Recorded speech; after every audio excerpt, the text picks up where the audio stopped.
So I was a latchkey kid. This is part 2. I'm just kind of thinking about why that happened to me. So to be transparent, I didn't come from an extremely poor family.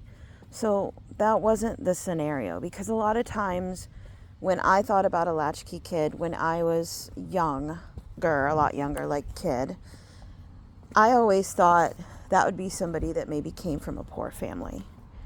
That was my interpretation back then. But I realize now a latchkey kid is a kid that is basically left to fend for themselves. They kind of live their own life.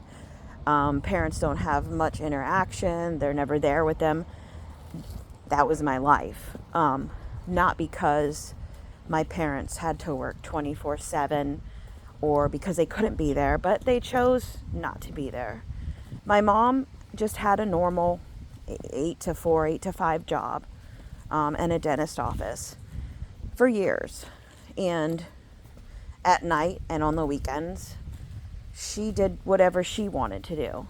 There was no help me with my homework, teach me how to be a better adult, get me ready for adulthood. It was just, she had her own life and her own priorities, and she just didn't have any interest in me being one of them. That was a sad fact that unfortunately was in my face every day, and honestly, it hurt like hell.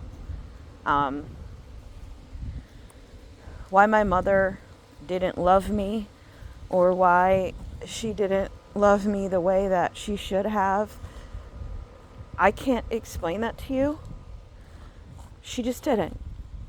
Something with her. And it was hard for me to not have a mother that was engaged in my life and loving me and wanting to spend time with me. I mean, because I was a female, and she was a female. She was my mother. I wanted a woman to look up to, and there were a lot of things that I was looking up to her for. Like, I happen to think that my mother was very, very beautiful. And I wanted her attention. I wanted her love. I wanted to be needed by her, but for some reason she was very rejective, or it really felt like she was very rejective and cold.